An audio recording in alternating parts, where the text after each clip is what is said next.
Everybody, how are you doing? Well, it is an absolutely gorgeous day here today. It's been gorgeous all week really, so we are getting the benefit of this sort of early autumn sunshine and warmth, which is giving a few things a little bit extra lease of life, and making sure the garden still has a bit of colour in it, but we are getting to that point now where things are starting to slow down.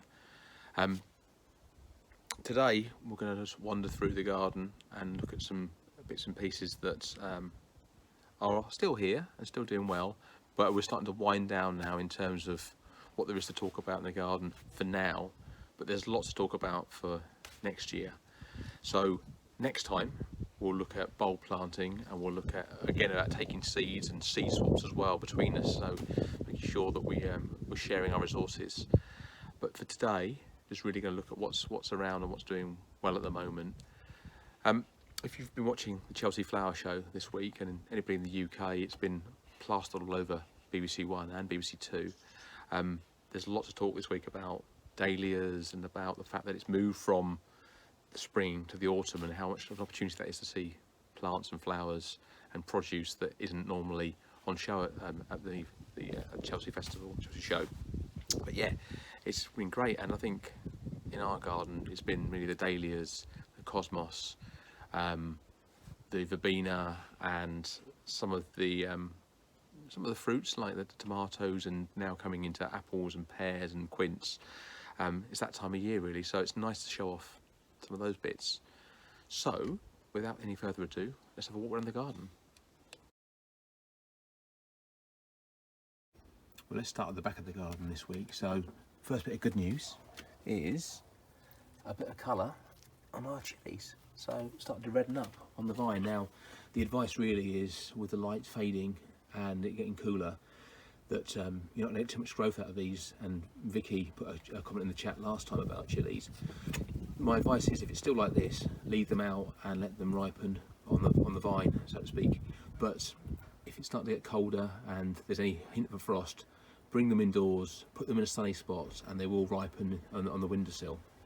Same thing goes for tomatoes as well, but hopefully we've got a few more weeks of it looking okay.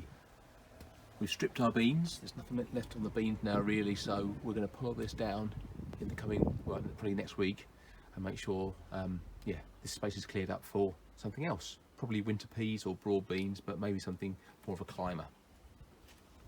And talking of winter peas, here are some popping up. Talk about these more next time, alongside the bulbs, in terms of like planning for next year. But you can see putting them in now when the soil's warm really helps. So these will start growing now, and they'll survive through the cold winter and be ready to go when we get into the spring.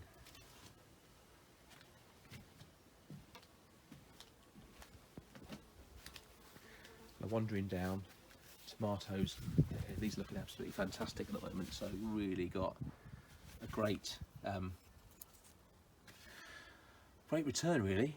A lot of effort put in, but you can see they really are coming to the fore. That's all the different types of tomato, and then within these we've got the verbena looking great, and the wildlife are still using these lots, and we've still got cosmos to come. So as long as the weather stays like it is, we're going to get more of these flowers. That's the first one that's come out on this flower. If I can just grab it. Oh, it's dripping away from me. So more of these lovely pinky purple ones, and there's lots of flower heads here. That's encouraging. And the other cosmos down the garden, as you can see there, all popping out. But those are the main things that are really happening. We've still got tomatoes in here, and marigolds hanging on for dear life, but they're about to go, I think.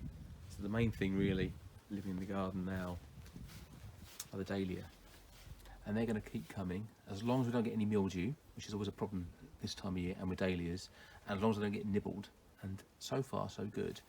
We should have loads more of these beautiful flowers. You can see again lots of them ready to come, and again there all is with dahlias. If they're round, that means they've still got flowers to come. If they're pointy, I can't see a pointy one in here, it means they've flowered already and you just nip them off. So I'm in our extra growing area, the back alley at the back of the house, and the neighbours have got their lovely forget-me-not here, and that then moves into our lovely bit of lavender and the first sight of some pigweed, which is known as amaranthus, a little bit like Slideshow Bob. It's a great little plant, grows everywhere, but watch out for that because it can get everywhere. And when we go move around, we've got tomatoes here which are just ripening, and out the back here there's not so much light, so they do well to ripen. And then as you come round, some ripe tomatoes, and they taste really nice. These are Paccinos, and then more and more of the amaranthus. Really, so as you can see, can grow and take over. You can eat the leaves in salad, and the seeds are great as well. And down here you can see that the nasturtium is still flowering, but what we're finding now is there's much less flower, a lot more foliage, and it's starting to get a bit scrappy, a bit messy. So we're going to pull all this up, and I've done some of that earlier over here. So these are all nasturtiums. Now things to remember here are, these are next year's seeds. So when you pull them up, you'll find that they'll stick there, or they'll fall on the surface, like down here.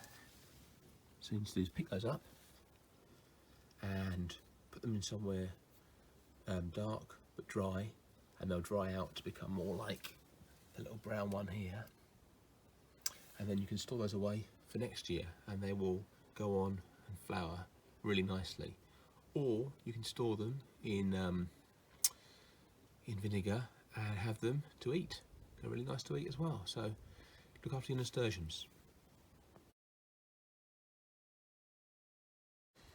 Welcome back. I hope that was good for you and useful.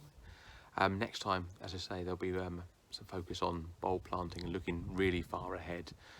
But for now, enjoy your garden, enjoy the space, and really, appreciate the sun and the warmth at the moment, because, in the not just distant future, it's going to be a little bit darker and a little bit colder. But there's still plenty you can do in the garden, plenty you can do to get out and about and make sure you're looking after your physical and mental well-being. But for now, enjoy your weekend, and I'll see you in 2 weeks' time.